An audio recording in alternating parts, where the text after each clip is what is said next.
What's up, guys? Welcome back to the Montana Method podcast one more time. As always, your host, Nelson Rodriguez Jr., creator, author, host, Montana Method podcast. Today, I have a very special guest, Mr. Shottie 305. Peace. What's up, bro? Happy to have you. Happy to be here. I've been out here hustling all my life. Every day we get into it. Really out here in these streets. That's day and night. Like there's nothing to it. When I was going through it, dog, I never got your call. I never asked for nothing, no. But now I want it all. I promise I'ma do it. Came from rags to riches. Rags to riches. Came from rags to riches. Rags to riches. Came from rags. This took some effort. We were trying to make this happen for a minute. Conflicting schedules. Life be lifing, bro. You know how it is, man. How's everything? So you have a 7-month-old. Congratulations. Thank you, man. Thank you. Boy or girl? Boy. Yeah, baby boy. First one? Junior. My first biological. Yeah, I have 4 stepkids. Oh, okay. Cool. But yeah, man, that's a journey. And that's a whole podcast for itself. That's a whole thing, I mean? Bro. Yeah. That's a whole thing on its own. For sure. You got any kids? Not yet. God willing, one day when I find the right woman, you know. I like that you say yet, though.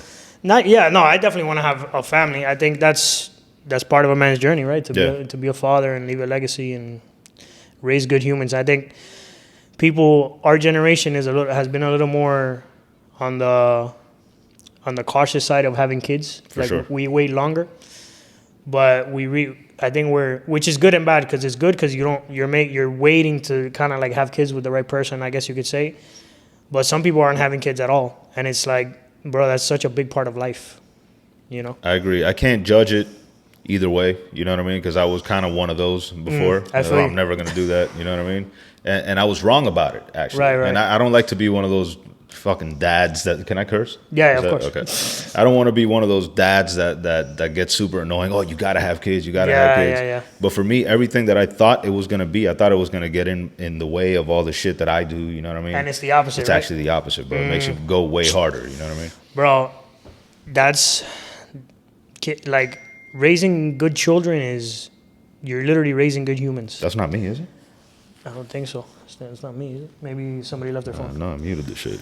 Yeah. Bro, especially in today's world where you see the craziness of how people are. Yeah. You know what I mean? I think raising good human beings is probably the best thing you can do to contribute to the world. I agree. You know? I agree. And it's tougher now than it ever has been, I think. You know what I mean? Yeah. All the internet shit is very hard to navigate. And we're like one of the first generations that actually has to deal with that when it comes to like raising your kids. Right. Like my kid's born right into this like internet age. You know what I mean? Like I don't know. I'm a little older than you are, I assume. You know what I'm saying? But that's not how I grew up. You know what I mean? And it's different. It's challenging. You know what I mean? My generation was interesting. I was born in 92. Okay. So we caught the tail end of no internet and no cell phones. Right. Then cell phones became a thing.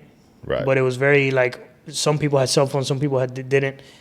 And then the internet happened. So my generation caught like the full spectrum of like no technology to full blown what we have today.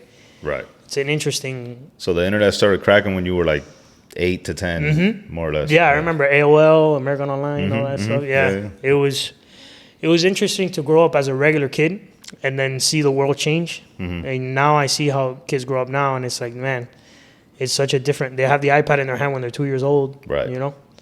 That's wild. You sound like an old head saying some shit, but it's like sometimes I'd be like, yo, you guys have no idea. I'd be telling my stepkids, you have no idea what it was like. You know what I'm saying? It's like going to your boy's crib when you're a kid, going to your friend's house, knocking on the door to see if he's there. They don't know that shit. They don't know. Riding your bike down the street, yo. Yeah, bro. No call, no text, no nothing. You show up to the door, you know what I mean? Yeah, his mom answers, he's either there or he's not, or he's grounded or some shit. Yeah, you know what I mean? Like they don't know what that's like. He's at his dad's house this weekend. Right. Yeah, bro. It's different. It's very different. Yeah. Now they got friends that they never see in person, like online friends and shit. That shit that's crazy. Wild. Yeah, like playing like Call of Duty and what is it? Fortnite.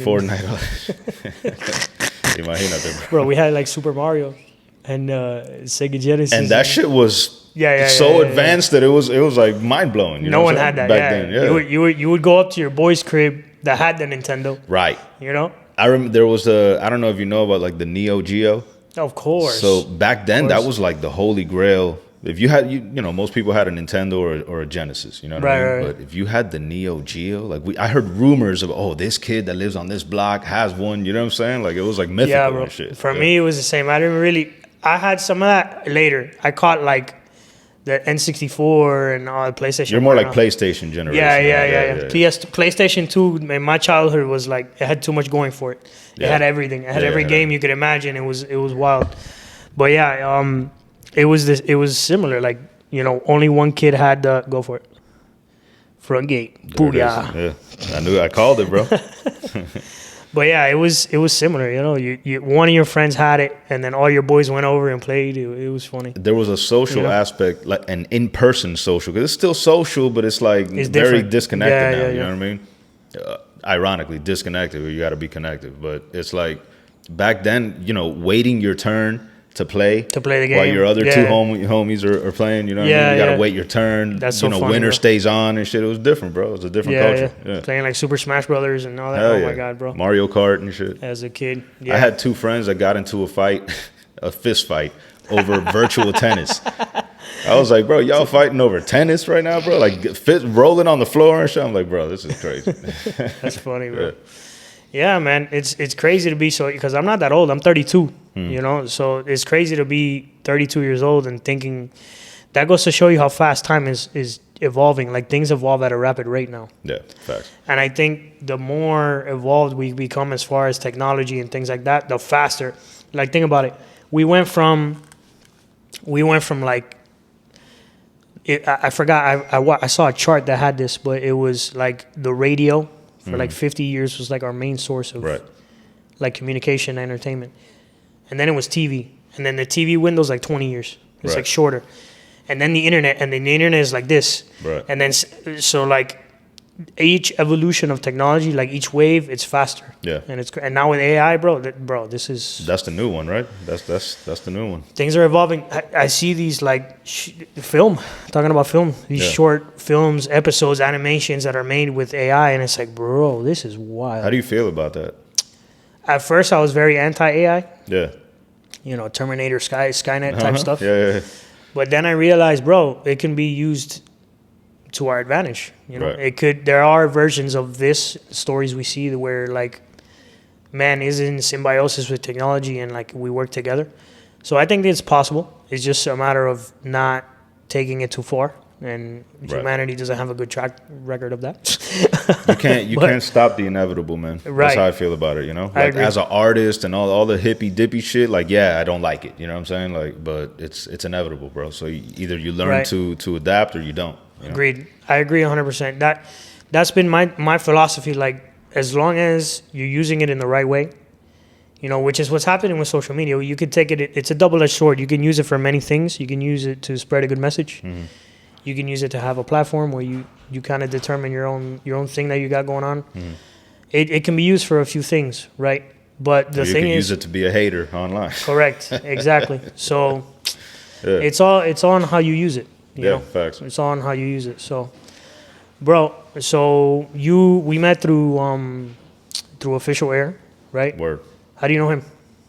His pops and me go way back. You know what I'm saying? UB's the mayor of Hialeah, man. You know what I'm saying? Yeah, and I did Heir show and shout out to Apex. Super dope show, man. Definitely. Super great show. He's great at what he does. He puts a lot of love and a lot of care into his edits and Not just his edits, the research behind like some of the questions. Like this dude went back fucking like 15, 20 years type shit. Yeah. I told him that you asked me really good questions and it was like a really thought out show. It was good. But it never felt like too interviewee. Too like it still felt relaxed. He keeps it like a conversation. Yeah. Super dope. Yeah, I saw you. That's where I saw you on. And I hit him up. I was like, yo, bro, I like this guy. You know what I'm saying? Like, put me on and shit. Definitely. Yeah.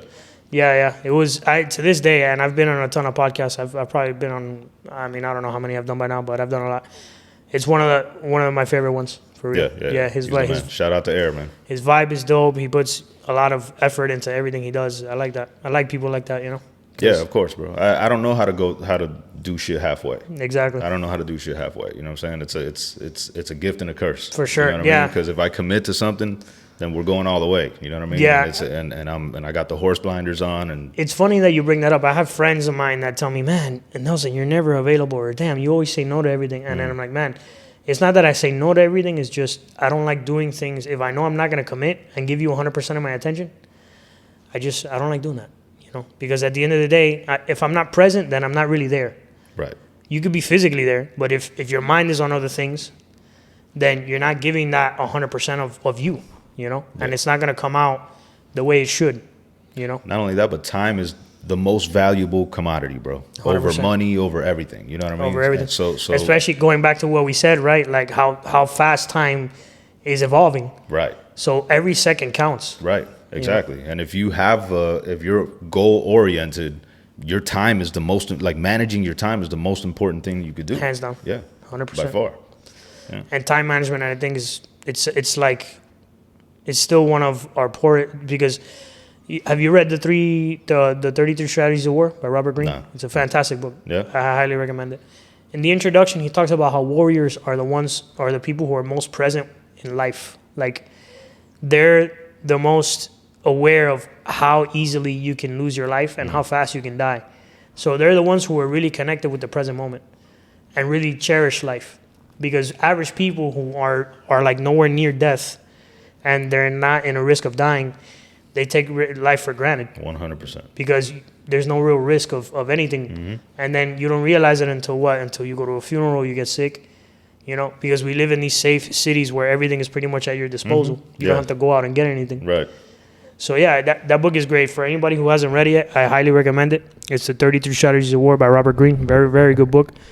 And yeah, man, like warriors are, he made me think of that, like how we're so safe and it makes us not really stay present.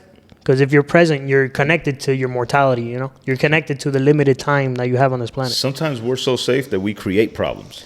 Some of the shit you see in society today is 100%. Like, bro, these are made up problems. You know what I'm saying? And not even to get into specifics, but you know, my wife is from Haiti. They don't got those problems in Haiti. They have real problems in Haiti. You know what 100%. I'm saying? They got motherfuckers in the streets with guns, people burning bodies in the streets. Just Didn't they recently have like a revolution or like a civil war or something? It's been ongoing for years. You know what I mean? Like now the news covers it here and there and shit, but that shit's been ongoing for years. So that's on my wife's block, you might hear an explosion on a regular day. Like, that's not shit that we deal with. And even in Kendall, Hialeah, you know, we don't deal with that shit, bro. You know what I'm saying? You might hear some gunshots or whatever, but not that. You know? So I feel like, yeah, a good dose of reality is always, it's always helpful to have that on your mind. For sure. You know what I'm saying? For sure. If not, you start making up shit to be mad about, and then it's like, where the fuck are we now? Yeah. You know what I'm saying? I would argue that most people don't live in reality.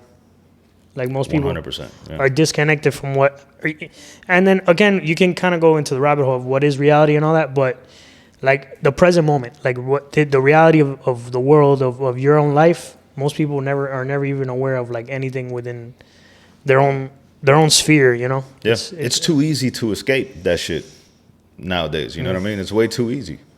You know, people didn't have those options back in the day. I forgot what I was watching. I forgot what show I was watching, right? But they read just a correspondence. This was like from 1915 or some shit. And it was a correspondence between like a 16-year-old boy and his dad.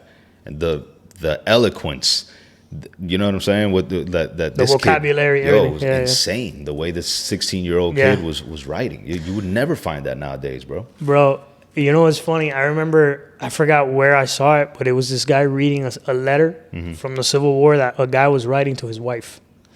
And he even did it in the accent. He's like, "Dear Margaret, we are in the North fighting the tyranny and oppression." You know? Yeah.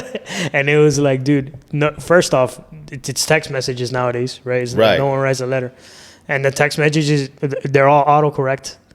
So no one even knows how to spell. Most people don't even use words, bro. LOL. Like, you know, I'm guilty of it too, to be honest. I hate this shit, but I'm guilty of it. You know what I mean? Because you kind of have to at these, you know, these days you kind of have to, you know? Yeah. But yeah, bro, we don't even use words. We use emojis and shit. How do you spell this word? And it's like, bro, what? You don't know how to spell garden? Like, you know what the problem is? When knowledge is too easy to access, if you don't have to work for it, then you're not going to value it. You know what I mean? Like, I tell my stepkids all the time, they probably like, it's fucking old head, bro. You know what I'm saying? But I'm like, bro, when I had to write a research paper, I had to go to the library, had to look through the shit, like, read these books. So that knowledge stuck. You got me? Because I had to work for it and shit. Y'all just fucking look this shit up to the point where it's like sometimes they're like, oh, I don't know this answer. I'm like, bro, you have a phone in your pocket. Just look it up. You know what I'm saying? Bro. Like, they take life for granted, man. It's crazy. Yeah, so easily, like all this information and all this, like so easily at your disposal. Yet no one seems. Because I would argue that not that we're dumber, but we're not as sharp. Because in some ways, we're dumber for sure. We know more information, but I don't think we're equipped to utilize it like we were before. And I think it ties into living in a dangerous world. When you live in an environment that requires your full attention, or else you could literally die. Mm-hmm. You know what I mean? Like if you lived in ancient Rome or like ancient Greece. Yeah, you had to be on your P's and Q's, bro. Yeah, a guy could straight up run up on you and stab you and steal like your pocket change. You could get, thrown into slavery, put in the Colosseum as a gladiator, like real stuff. Yeah. That on that side, we're better as a humanity, obviously, because you don't have to worry about so much about your safety like that anymore. Yeah, it's not like we're not murdering each other in the streets. Well, at least in the first world. Ladies and gentlemen, the familiar voice of your host, Nelson Rodriguez Jr., taking a quick detour to talk to you about the best jewelry shop on the internet, Gus Villa Jewelry. Let's be honest here, guys. Jewelers in Miami are super shady sometimes. I've even been ripped off once or twice by one of these self-proclaimed alchemists that ended up being these weirdos who sell you a bunch of stuff that make your neck and your fingers turn black. Let me tell you, after I met my boy, Gus Villa, he elevated my bling game. The Gus Villa team, these guys are more than just jewelers. These guys are magicians, turning metal and stone into your next head turner. Trust me, these pieces shine so much you can see them from outer space. Head over to GusVillaJewelry.com, and because you're a Monty, that's right, part of the Montana Method crew, you can use the promo code Montana to snatch 5% off your order. You don't just get hooked up with some shine, you get to have some dough in your pocket. Double whammy. So guys, what are you waiting for? Elevate your jewelry game. Show the world what you got. You got some style, you got some bling, you're all blinged up. Come on back after you do that. We've got more Montana Method Madness waiting for you. Now back to the podcast. So it's on that regard, I argue because people are like, oh my God, the world is the worst it's ever been. And I'm like, bro, relax. That's insane. It's the best it's ever been if we're being objective. You know 100%. That's insane. But now we have different problems. But I'm not sure that humans are the best that we've ever been. You know what I mean? Yeah. Maybe the world is. I'm not sure that humans are, bro.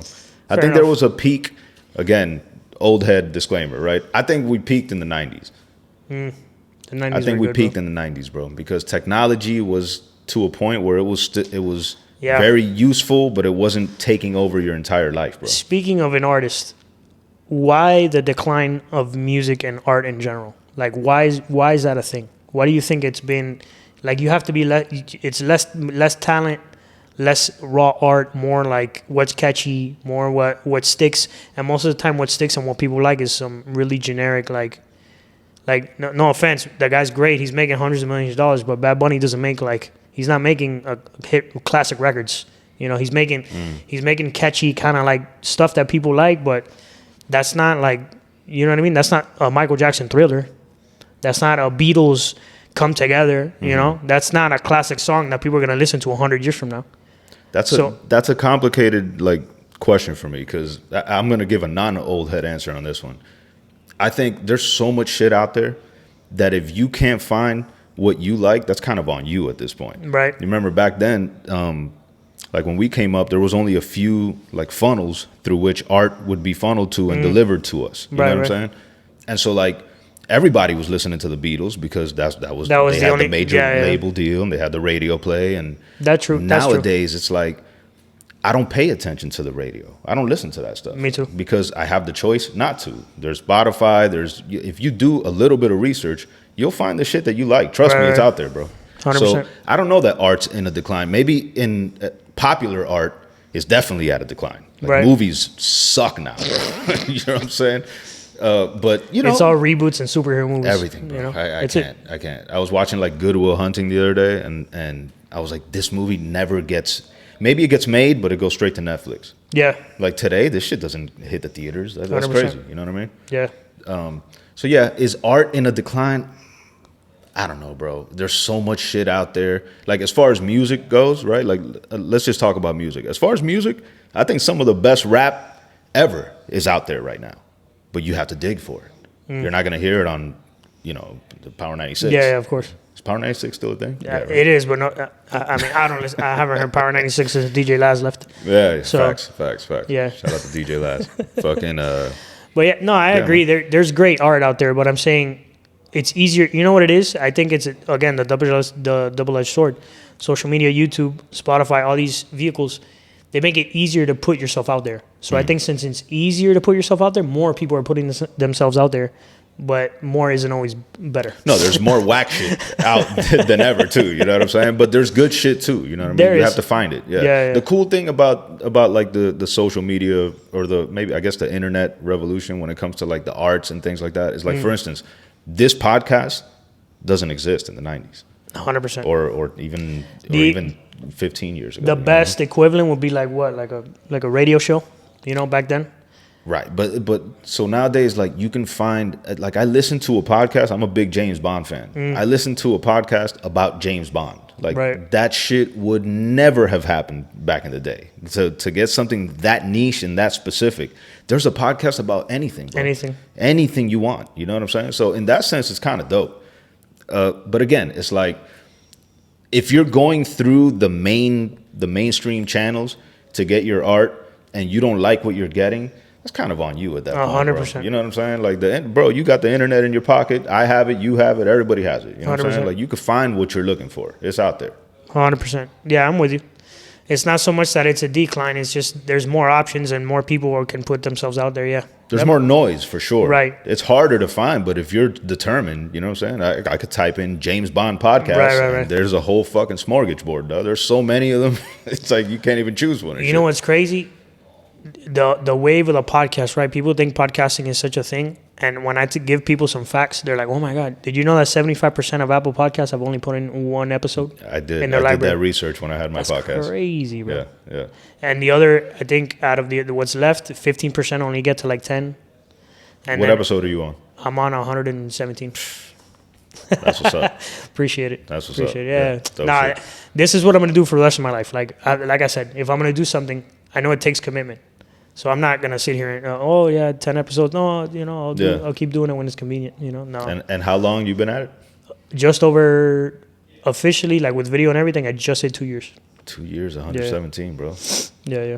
Good shit, bro. Appreciate it. Yeah, thank that's you, dope. Yeah. I had a podcast, and we ran for like 2 years too. But we were doing one episode a week. So we did 52. We did 104 episodes. Yeah, nice. 104 episodes. Yeah, and then I stopped it. My boy that I did the podcast with, was having a baby with his wife and shit. And that's right when I got back into the music shit. So like we were talking about earlier, I don't know how to go halfway. I was like, bro, look, if I'm gonna do the music shit, I'm gonna do the music shit. Right. So I had to put the podcast to rest. I'm totally with it, man. And that leads into another thing that kind of ties into what we've been talking about is attention. Like attention is lacking in everything we do because people are trying to do too much. And again, the phone is part of where that comes from. Like people are constantly on their phones. They're not in the present moment. There's all these different, you're getting a text message, you're getting a phone call, you're getting an Instagram DM, like you're getting hit up 7 different ways from Sunday, right? It happens to me all the time. I'm trying to work and get something done, and then my phone is constantly ringing. I have to put my phone on vibrate and go put it in a drawer or something because you're constantly your attention. I think the people who haven't lost their ability to focus, have an advantage over everybody else. 100%, bro. Even at the gym, bro, like the phone ringing. Oh you know what I'm God, saying? There's so much like temptation to get away from your focus, dude. It's crazy. Yeah. And then me personally, the battle I have is like you have to create content, but at the same time you gotta live a life. So it's like, how do you balance? Yeah. If you knew the hoops that I had to jump through just to fucking, bro, I have I have 5 kids, a wife. I got 2 dogs. You know what I mean? Yeah. I had a business for years, which I just closed a few months ago. Bro, it's a lot. You know what I'm saying? So I have to do a lot just to get in the booth and record, but that's just my level of commitment, bro. 100%. I can't not do it. Commitment. A long time ago, a mentor told me the definition of commitment, and it's doing something you said you would do long after the mood you said it in has left you. So that's great. It's good to be motivated and say, yeah, I'm going to do 100 push-ups every day. Mm-hmm.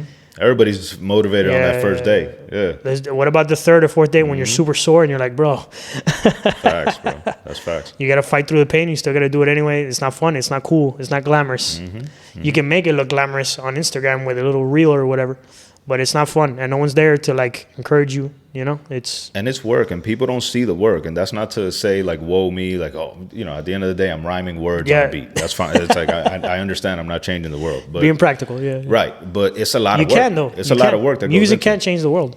I believe that 100%. I had this long conversation with one of my homeboys. Shout out to Tev. He makes my beats, by the way, but he was trying to argue that art is useless. You know what I'm saying? Like there's no use in the that's world. Not true. That, you know, everybody should be an engineer or a scientist. And I'm like, bro, the art is what sets us apart from every other thing in the animal 100%. kingdom. You know what I'm saying? 100%. Like lizards don't sing songs to each other. They'll do a bunch of practical things for survival. You know what I mean? But they don't paint the Mona Lisa. 100%. You know what I'm saying? So I think that's what makes us human. That's what makes us human. Obviously, I don't think art should be the main, like your main thing. Listen, I'm about my family, bro. You know what I'm saying? And if that means that the art got to go, then the art got to go. But I have a passion for this art, and that's why I do it. When I first started doing this podcast on video, or like when I transitioned into a full studio, one of my first guests was this graphic design artist. He's a real cool guy. 2016 is his like artist name. And he said he remembered talking to an Italian guy, and he says Italians. He put him up on game. He's like, in Italy we see artists as the recorders of history. And if you think about it, it's true because they kind of Leonardo da Vinci, Michelangelo, Raphael, all those guys. They created art in a certain period of time, and that period of time is solidified forever. And people are still going to Italy today to see those works of art that were made in that period of time. Yep. So yeah, I see that like. It's almost like a time capsule. Every time I throw on a Tupac record, I automatically think of the 90s, right? Right. So, if I want to know what the 70s were like in New York, I watch Taxi Driver. You know what I mean? Yeah. Exactly. Yeah. You know, if I want to know what the 80s are like, I throw on Scarface. Right. You know, like. Yeah. So it is. Art is kind of like a record in time, or artists are kind of the recorders of history. No, it's true. You know? And it's almost like it lasts even longer than like just written text and just pure written text because of the entertainment value that it has also. 100%. You know what I mean? Yeah. It's interesting. Yeah, entertainment is good and it's cool making things that other humans enjoy, but it's different when you take a step back and you see what kind of effect it can have overall on humanity, you know? Like when you make a classic film or a classic song, you know, I mean, Thriller sold over, I don't know how many hundreds of millions of records, you know what I mean? Like, think about, like, how many generations know about that song and have heard it and, you know? Yeah, it's crazy. Now, bro, it kills me. My kids be like, oh, that's that TikTok song. And I'm like, bro. TikTok be taking these songs, I guess, you know what I'm saying? Yeah. Be doing the little TikTok shits. Yeah, that's the TikTok. I'm like, no, that's not the TikTok song. It's Michael Jackson. Oh, these kids dancing to TikTok and stuff. This is the old head episode. I'm sorry, guys. Hey, it is what it is. It is what it is, you know? So, Shottie, another thing we actually have in common, you're writing a comic book. I wrote a comic book. You wrote a comic book. I wrote a comic book. All right, so you got me beat. I'm still in the middle of writing mine. So. Yeah, I wrote, published. I didn't draw because I can't draw for shit. Me too. I'm writing it. I can't draw. I'm looking. Yeah, you know? I can't draw for shit. Yeah. Well, yeah, we can talk. I don't know if you have an artist yet, but I don't. Maybe I can point you in the right direction. Cool, man. But, yeah. Yeah, that was. So I come from, just to give a little context, I come more from like the film world. Okay. I went to film school and shit. I've written screenplays and shit. I garnered some interest for some screenplays or whatever. They never got made, but you know, I shook some hands and shit like that. And so Popova was initially a screenplay that I wrote with my boy Tev. And you know, by the time we were done writing the screenplay, we're like, bro, this shit's gonna take like $50 million to film it the way we wrote it. You know what I'm saying? So we're like, all right, what's the plan B? Plan B, you know, I've always liked comics. So it's like, you know, it's not going to cost any more to have an artist draw an explosion than to have an artist draw a fucking a dialogue. Right, you know what I'm saying? So let's do a comic book. And that was a lot more work than I initially gave it. You know, I didn't give it its respect. But even in changing it from a screenplay to a comic book, you have to make a lot of changes, bro. Like the writing it's a completely different style of writing. You know what I mean? Screenplay, you're writing, you know, interior, bathroom, whatever. You know what I'm saying? You write the scene. Comic books, you're writing panel by panel. So I don't know how you do it. There's different ways to do it. Right. Me personally, I was writing panel by panel because when I send it to the artist, I want it to be my vision. Otherwise, if you leave it too open, it's going to become the artist. Too open to interpretation. Right. So very different writing that way. Also, there's no actors.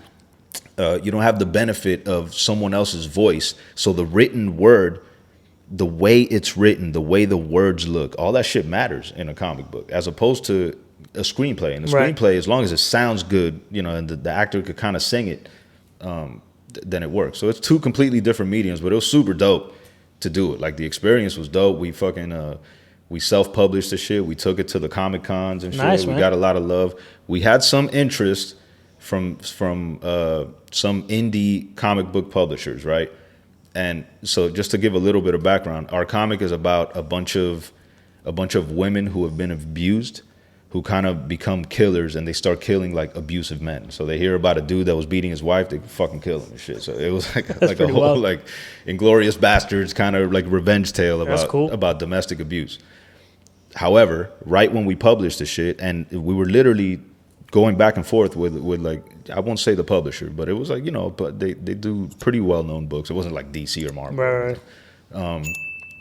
The Me Too shit happened. Alrighty, guys, taking a quick break from the podcast to bring you a word from our sponsor, Christian J. DePaz. Appreciate him for coming through. He offers a phenomenal service. Guys, you know I'm a big promoter of entrepreneurship, owning a company, starting a business, doing your own thing, and chasing your own dreams. But as the old saying goes, it takes money to make money. So I'm going to tell you a little bit about Christian J. DePaz and what he does. He gets funding for new and startup businesses. Christian, tell us a little bit about it. Thank you so much, bro, for giving us the opportunity to come inside your podcast and help more entrepreneurs start their own business or scale their current businesses. So what we do here at Secure Funding is that we'll help you acquire anywhere between $50,000 to $150,000 at 0% interest rate business credit, so that you can once again start or scale your current business. So if you come hear from our good friend Nelson, there's no other you're coming from, then we'll have him at the podcast and we'll take extra good care of you. With that being said, brother, thank you so much for bringing us on. Of course. What are you waiting for, guys? Click the link in the bio. Oh my God. And so like, but you would think it'd be a good thing because it's kind of, that's what I thought. But you know what their problem was? Oh, it's two men writing a comic about women. I couldn't believe it, bro. I'm literally writing it. This is a revenge comedy. I got y'all killing the abusers. You know what I'm saying? Oh my God. But we kind of got Me Too'd and shit. And it's funny, like we ended up like self-publishing, like I said, and a lot of blogs like picked up the comic, and we got a lot of good reviews. But there was one in particular that it was like, I guess, a more woke blog and shit, and they fucking skewered us, bro. And the whole like central point of their argument was like, oh, it's two men. Like, how dare these two men write a book about like women's struggles? And I'm like, yo, man, I thought we were on y'all side, but hey, bro, I'm gonna let you cook. It's okay. It's fine, man. Yeah, mine. I have the whole first issue written out, and I had to get some help from some ChatGPT and stuff to kind of like, because I've never written a comic book. I've written books. Okay. And I kind of have an idea of how to write a sort of a script, but a comic book was a different animal. Yeah. So I have the basic idea and structure of how each panel kind of should look, and more or less the dialogue. But at this point, the first issue's done. Like, I have it written out and laid out completely. Sick. So I would just need to find an artist to collaborate with, and then finish writing out the rest of the series, really. Which, if I have like the bones of it. I just have to write it. You have like the series outlined. Yeah. I just, and I can tell you the whole series. Like, I can recite the whole summary. That's how many times I've written it in my head, and like, so I have the bones of it. I just got to structure it in a comic book manner. Gotcha. So, but yeah, man, that's an exciting project. That's what I hope to be remembered for. There's a lot of long days ahead. I could tell you that. Yeah, I know. Like being a writer as opposed to, because when I quit, I stopped rapping for like 7 years, bro. You know what I'm saying? And in those 7 years, that's what I was doing. I was doing the comic. I was doing like screenplays, more like film stuff, right? more so as a writer. I want to be like, I really wanted to be a director, but I felt like I have to write shit for me to direct. I don't want to direct somebody else's script. So I've spent a lot of the time really just writing, you know what I mean? But that shit, opposed to like the rap shit, there's no instant gratification with the screenwriting, bro. Like, Tell me about it. You know, you find yourself writing this fucking screenplay for like 4 months or whatever, you know what I mean? Then you're done. You have a document that's 120 pages. How many people are you going to get to read this motherfucker? You know what I'm saying? As opposed to like, yo, I just wrote a new song and shit. Here's, bro, 3 minutes. 3 minutes of your time, as opposed to 120 pages. You know what I'm saying? So ultimately, I would write a screenplay for just a few people to read it. Unless it gets made, then it gets made, it turns into a movie, millions of dollars get put into it, then millions of people see it. Right. But bro, that's, but even then the process of that is so, it's definitely, it's gonna be years until you actually get some feedback. Yeah, you know what I mean? So, serious delayed gratification for sure. Yeah, and I don't know if that's why I stopped. I don't know that that's why I stopped. You know what I'm saying? But that's definitely something I like better about the music thing. You know what I mean? It's sure. like so easily digestible. Music is one of those art forms that you consume it passively. Like if we're watching a movie, you got to focus on the movie, bro. You know what I mean? If you read a text or whatever, you're gonna miss a plot point. Music can be consumed at any whatever, bro. Whatever. You're cleaning the house, you're driving, you're doing whatever you're doing. You're playing basketball, and it's there. It's always like present. You know what I mean?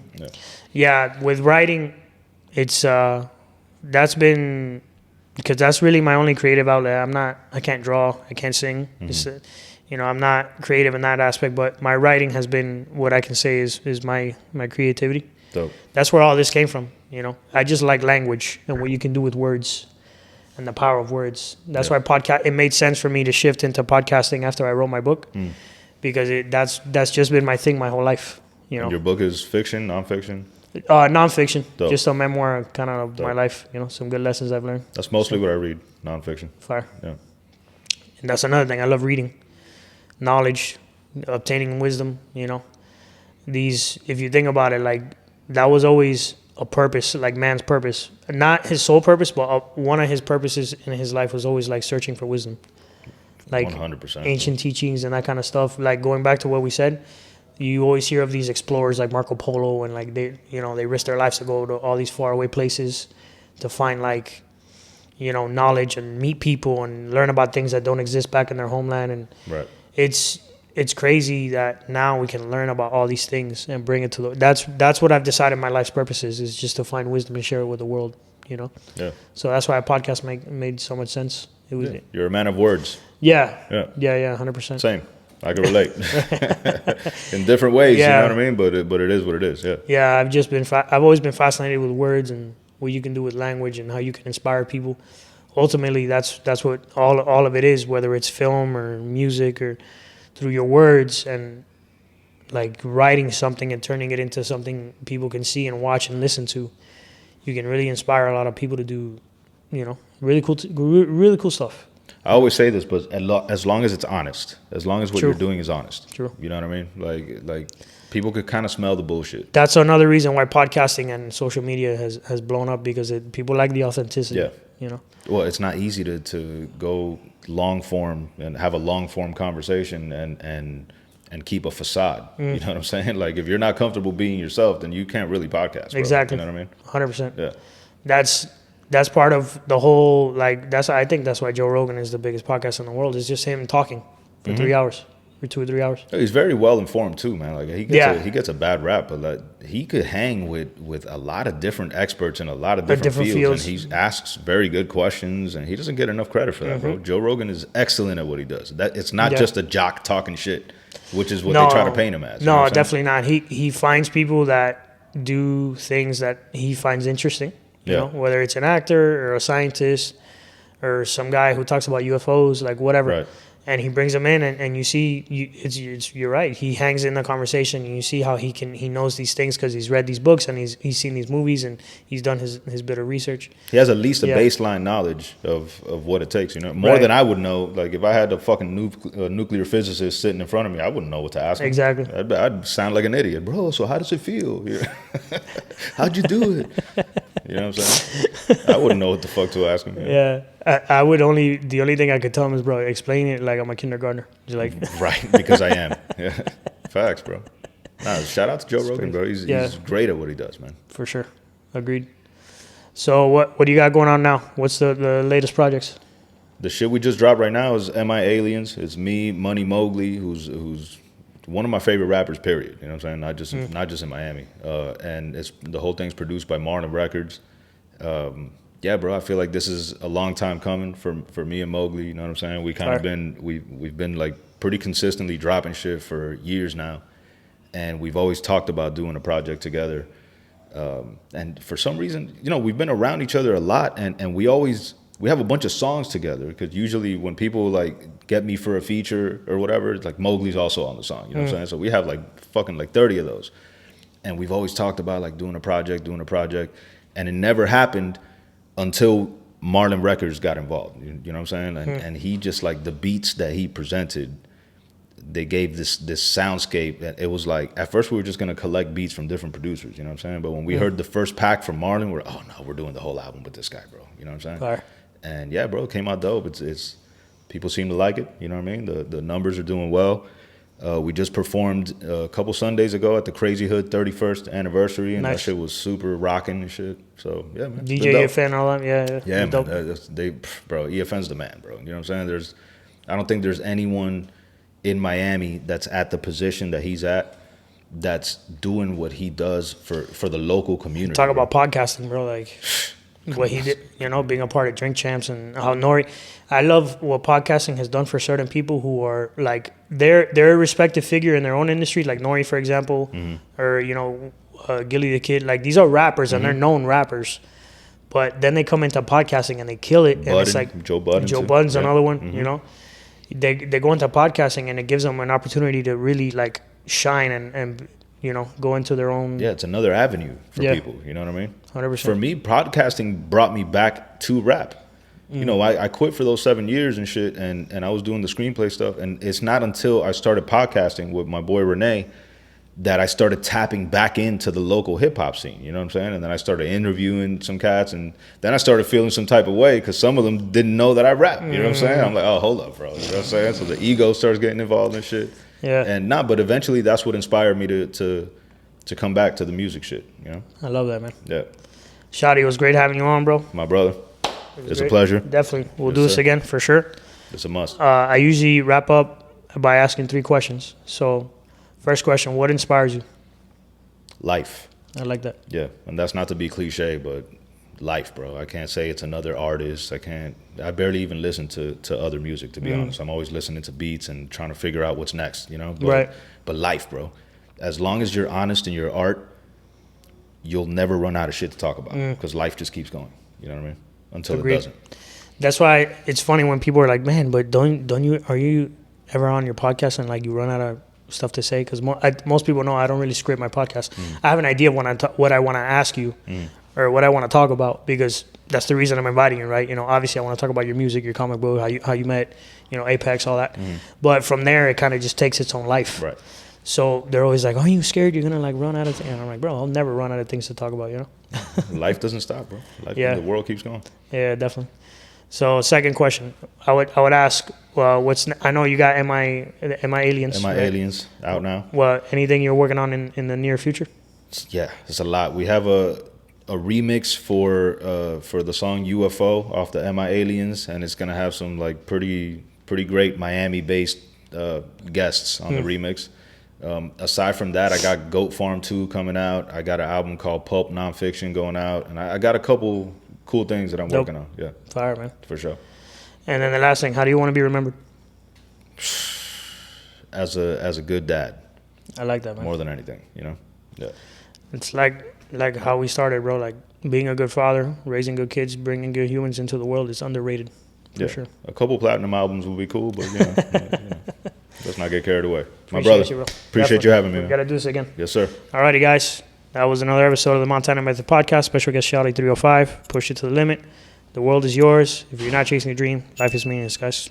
Catch you on the next one. I've been out here hustling all my life. Every day we get into it. Really out here in these streets. That's day and night. Like there's nothing to it. When I was going through it, dog, I never got your call. I never asked for nothing, no. promise I'ma do it. Came from rags to riches, rags to riches. Came from rags to riches, rags to riches. Came from rags.